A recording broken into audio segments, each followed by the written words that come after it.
Olá, meu nome é Eduardo Schmidt, sou professor de Clínica de Grandes Animais na Faculdade Veterinária da Universidade Federal de Pelotas. Hoje nós vamos conversar um pouco sobre hipocalcemia. Nós vamos falar tanto da hipocalcemia clínica quanto subclínica, uma doença conhecida também como doença da produção, importantíssima para bovinos leiteiros. A prevalência de hipocalcemia na sua forma clínica varia em torno de 5 a 10%. Em alguns trabalhos realizados nos Estados Unidos com um grande número de animais, demonstrou que a hipocalcemia subclínica pode chegar a 54% do rebanho. E isso tem uma grande importância econômica, porque a hipocalcemia subclínica ela é fator predisponente para enfermidades importantes nos rebanhos leiteiros, como retenção de placenta, metrite, endometrite e talvez uma das enfermidades mais importantes que tem impacto direto no bolso do produtor, a mastite, tanto na sua forma clínica como subclínica. A hipocalcemia na sua forma clínica é de fácil identificação, pois ocorre principalmente logo após o parto. E esse dado é um dado importante na questão da epidemiologia da doença. Nas primeiras 72 horas é quando o animal manifesta os sinais clínicos. E isso está vinculado principalmente ao metabolismo do cálcio durante esse período, no periparto. No pré-parto, a vaca possui uma baixa demanda de cálcio. Entretanto, logo após o parto, existe uma abrupta demanda de cálcio já na primeira ordenha. E esse cálcio precisa ser reposto. O cálcio é um dos principais minerais, macrominerais da circulação, e ele está envolvido em diversas funções. Uma das funções que a gente poderia citar seria o controle do pH sanguíneo, por exemplo, e ele é um dos tamponantes do pH do sangue. Então, por isso, o controle dele tem que ser extremamente rígido. A demanda de cálcio no pós-parto também está vinculada, de certa forma, aos níveis de produção das vacas leiteiras. Então, vacas que produzem grandes quantidades de leite vão escoar grande quantidade de cálcio na glândula mamária e, consequentemente, isso será um fator de risco para desenvolvimento da enfermidade. Fatores como padrão racial das vacas é um outro fator de risco importante.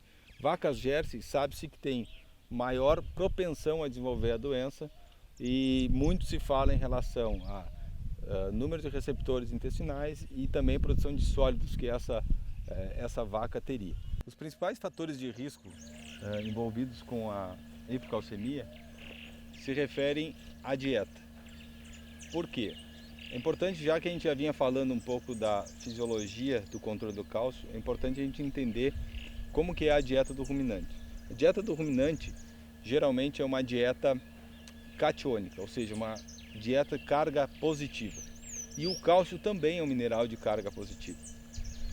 O cálcio, como eu falei anteriormente, o cálcio ele é regulador também de pH sanguíneo. E por sua vez, por esse motivo, ele, no momento que tiver uma acidificação do sangue, ele vai ser utilizado para fazer um tamponamento. Caso a vaca receba uma dieta positiva, então catiônica, que é o natural, ela ter em pastagem uma dieta catiônica, o cálcio não vai ser tão necessário para esse tamponamento. E isso é fundamental que a gente fale disso, porque mais adiante falaremos um pouco do controle do aparecimento dessa doença e uma das estratégias é nós trabalharmos com essa alteração de pH da dieta. Bom, se nós temos no pré-parto, como falamos anteriormente, uma condição de baixa demanda de cálcio e nós temos uma dieta catiônica, o sistema paratormônio está sendo pouco exigido. Logo após o parto, nós temos uma situação bem diferente, uma situação onde a vaca está com um alto nível produtivo e uma alta demanda de cálcio, certo? E nesse momento vai ser um momento crucial para que a vaca consiga reabsorver e mobilizar esse cálcio do osso ou absorver no intestino. É importante também destacar a falta de alguns minerais, como por exemplo a falta do magnésio. Por quê? O magnésio ele é fundamental nesse eixo do paratormônio, porque ele atua como cofator enzimático dos receptores de paratormônio. Então, se nós tivermos durante as dietas de periparto baixos níveis de magnésio, essas vacas vão estar mais propensas a desenvolver hipocalcemia já que o paratormônio não vai desempenhar o seu papel de fazer tanto reabsorção renal quanto absorção intestinal e reabsorção óssea. Quais são os primeiros sinais que o produtor geralmente observa em animais que estão com a hipocalcemia clínica? Geralmente o produtor vai observar que logo após o parto essa vaca se mostra um pouco prostrada, então deprimida. Essa vaca tem anorexia, então não vai chegar ao coxo para comer.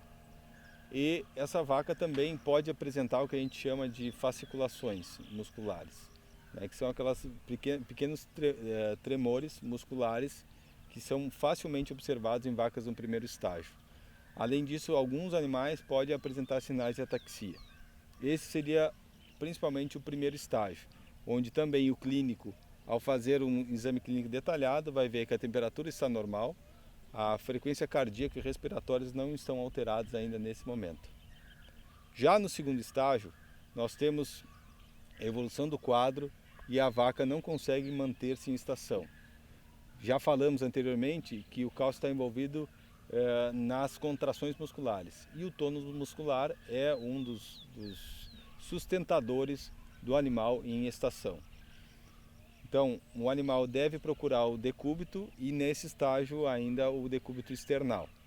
Nesse estágio, com baixas contrações musculares, o animal começa a deprimir a sua temperatura. Então a temperatura começa a cair e isso é um sinal importante que o clínico deve observar. Classicamente nós temos o olhar para o flanco nesses animais, nesse segundo estágio, que pode estar presente, que já demonstra que o animal está avançando para o terceiro estágio. Após esse estágio de olhar para o flanco, o animal deve se colocar em decúbito lateral, com a evolução do quadro, e aí um pré-coma e até morte. Por ser uma doença de rápida evolução, como falávamos anteriormente, o clínico tem que estar atento aos sinais e fazer a terapia logo em seguida. Nós já falamos da importância da anamnese quando o clínico chega na propriedade, justamente pela urgência do tratamento, né? A necessidade de urgência de tratamento. Geralmente quando o clínico chega na propriedade, na maioria dos casos, ele encontra o animal em decúbito external. Enquanto já avançou então do estágio 1, nós já estamos no estágio 2. Nesse momento é fundamental que a terapia seja feita de forma adequada e rápida. Os tipos de terapia existentes no mercado hoje basicamente são soluções de borogluconato de cálcio para utilização intravenosa ou subcutânea. E mais recentemente tem se trabalhado com a manutenção dos níveis de cálcio após esse tratamento agudo que nós fazemos para tentar reverter esse quadro clínico com cálcio oral. As soluções de cálcio oral são fundamentais para que a gente consiga manter os níveis, as concentrações de cálcio no sangue por mais tempo, por um período de até 12 horas nesse estágio inicial da doença, até que o paratormônio esteja ativo e haja de forma adequada no decorrer da lactação dessa vaca. As soluções existentes no mercado para terapia intravenosa, que é essa terapia que nós temos que fazer com o animal em decúbito external, elas têm uma concentração em torno de 20% de borogluconato de cálcio. Em média, uma vaca com seus 450 kg a 500 kg recebe nessa primeira terapia, nesse ataque que nós fizemos, essa dose de ataque, em torno de 1 litro dessa solução. Geralmente as vias que nós optamos pela administração intravenosa é através da veia jugular ou da veia mamária. Nesse caso aqui nós faremos uma demonstração de acesso da veia jugular. É importante o garrote para que o clínico localize a veia jugular. E a agulha geralmente utilizada é 40 por 12 ou 40 por 16. Em relação à terapia, o clínico tem que estar atento às recidivas que podem ocorrer e por isso uma das formas que também se indica de aplicação desse borogluconato a 20% é a via subcutânea, para manter as concentrações circulantes de cálcio por mais tempo. Como nós falamos, o controle de cálcio no sangue é feito de forma rígida pelo paratormônio e pela calcitonina. No momento que nós aplicarmos altas doses de cálcio para reverter o quadro de hipocalcemia, nós podemos ter um efeito rebote, e esse efeito rebote fazer com que o cálcio volte a cair algumas horas depois. Então, por isso, o clínico geralmente opta por fazer um pouco de cálcio no subcutâneo. O grande problema disso é que geralmente são grandes volumes que são administrados, cerca de 50 a 100 ml subcutâneo. Então tem que ser dividido em vários pontos, né? E isso pode causar algumas lesões no subcutâneo desses animais. Recentemente, como eu falava, existem terapias com base no cálcio oral, que isso facilita bastante pelo cálcio ser absorvido da sua forma ativa também, sem interferir direto no sistema de regulação cálcio e paratormônio e calcitonina. Então, por isso, é uma terapia recomendada. Mas a utilização subcutânea pode ser utilizada pelo clínico. Entretanto, eu recomendaria o cálcio via oral por ser de fácil aplicação também e manter os níveis circulantes por bastante tempo.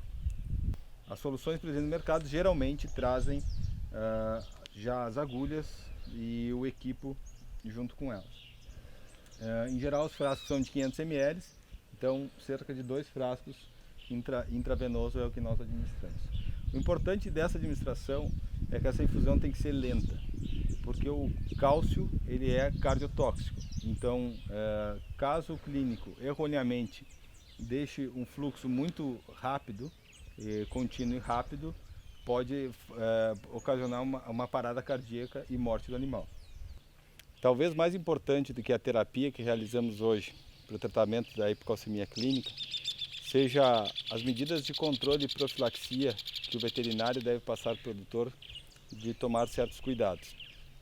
Como a gente já falou anteriormente, a dieta no pré-parto é chave para o sucesso de não aparecimento da enfermidade.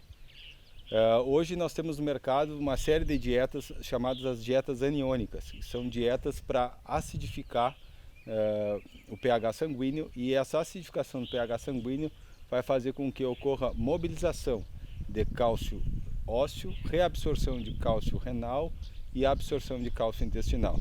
Com isso, nós temos a certeza que o sistema paratormônio paratireoide encontra-se ativo. Estamos estimulando para que quando a vaca, logo após o parto, necessite de altas demandas de cálcio, esse sistema esteja funcionando. Voltamos a salientar a importância da pastagem no pré-parto, que não pode ter excesso de fósforo nem de potássio. Então essa dieta no pré-parto tem que ser uma dieta controlada, para que não exponha o animal a alto risco. Vacas em alta produção devem tomar o cuidado logo após o parto de fornecer dietas com altas concentrações de cálcio no pós-parto. Já no pré-parto, é importante que mantenhamos os níveis de cálcio na dieta abaixo de 60 gramas por dia. Até 60 gramas por dia é uma dieta adequada. Acima disso, nós expomos as vacas a alto risco de desenvolvimento de hipocalcemia subclínica. Esperamos que vocês tenham sanado algumas dúvidas em relação à hipocalcemia clínica e subclínica, e que isso sirva para vocês aplicarem medidas de controle e profilaxia e até tratamento de animais com essa enfermidade. Obrigado e até a próxima.